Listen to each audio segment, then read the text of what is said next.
Get ready for the dictation. 5 seconds.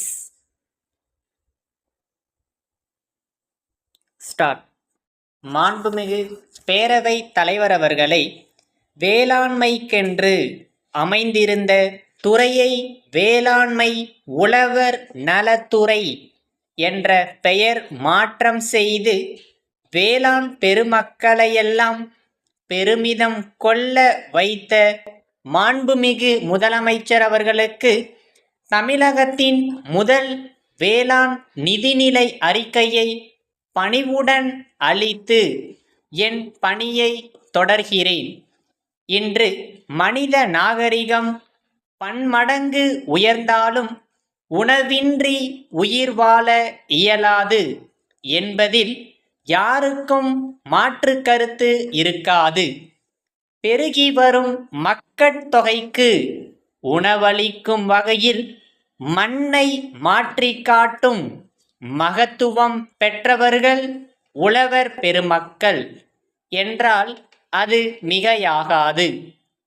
அவர்களை உயர்த்தி அழகு பார்க்கும் அரும்பெரும் நோக்கத்தோடு இந்த வேளாண்மை நிதிநிலை அறிக்கை இன்று இப்பேரவை முன்பு வைக்கப்படுகிறது என்பதை தெரிவித்துக் கொள்கிறேன். வேளாண்மைக்கென்று தனியே நிதிநிலை அறிக்கை தாக்கல் செய்ய பல மாவட்டங்களுக்கு சென்று உழவர் பெருமக்களை அழைத்து அவர்களிடம் ஆலோசனைகள் நிகழ்த்தப்பட்டன. உணவு தன்னிறைவை தமிழகம் ஓரளவு எட்டிவிட்டது என்பதை நமது உற்பத்தி திறனை வைத்து உறுதி செய்ய இயலும். தமிழ்நாட்டில் சாகுபடி பரப்பினை உயர்த்தவும் தற்போதுள்ள இருபோக சாகுபடி நிலங்களை 2 மடங்காக உயர்த்தவும் உணவு தானியங்கள் மற்றும் பண பயிர்களுக்கான வேளாண் உற்பத்தியில் முதல் 3 இடங்களுக்குள் தமிழகம் இடம் பிடிக்கவும் நடவடிக்கை எடுக்கப்படும் என்பதை தெரிவிக்க விரும்புகிறேன். வேளாண்மையில் ஒட்டுமொத்த வளர்ச்சியையும் ஒருங்கிணைந்த வளர்ச்சியையும் அடையும் பொருட்டு இத்துறை பல்வேறு திட்டங்களை செயல்படுத்தவிருக்கிறது என்பதனை தெரிவித்துக் கொள்ள விரும்புகிறேன்.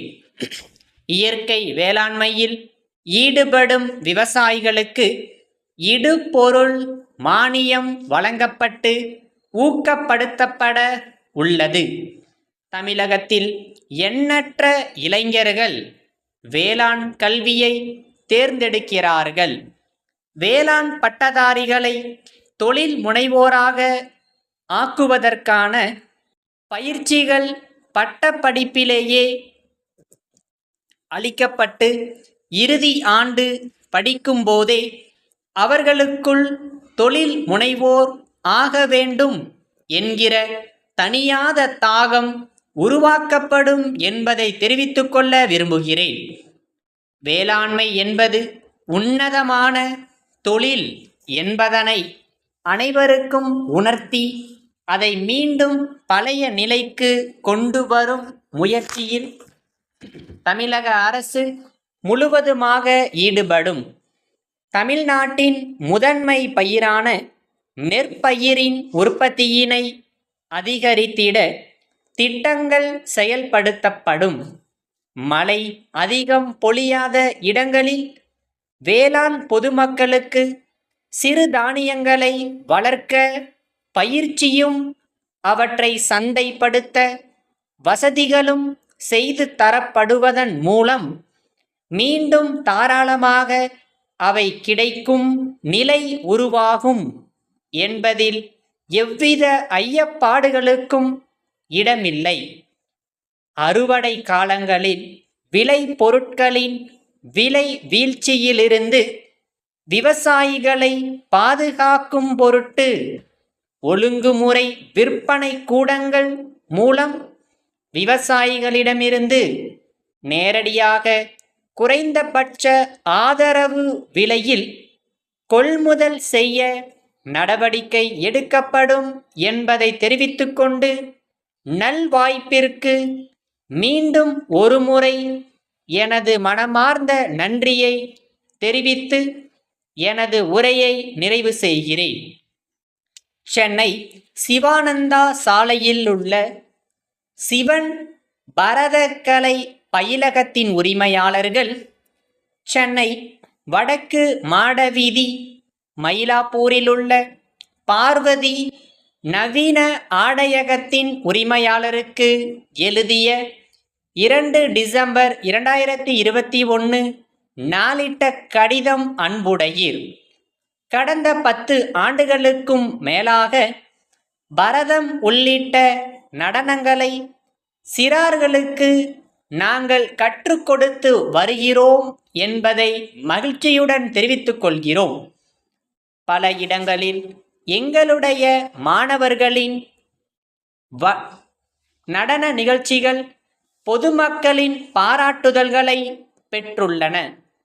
நடன நிகழ்ச்சிகளுக்கென நன்கு வடிவமைக்கப்பட்ட ஆடைகளை இணைப்பில் கண்டுள்ளபடி வருகிற சனவரி மாதத்திற்குள் தயார் செய்து தர தங்கள் ஒத்துழைப்பை நாடுகிறோம்.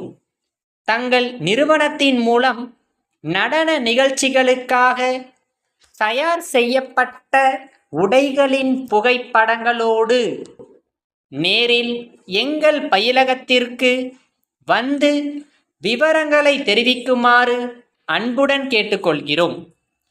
வரும் பிப்ரவரி மாதம் எங்களது நடன நிகழ்ச்சி கோவையில் நடைபெறவுள்ளதால் அதற்கான ஆடைகளை விரைவில் பெற்று மாணவர்களுக்கு வழங்கப்பட வேண்டியுள்ளதால் இதற்கு முக்கியத்துவம் அளிக்குமாறும் அன்புடன் கேட்டுக்கொள்கிறோம்.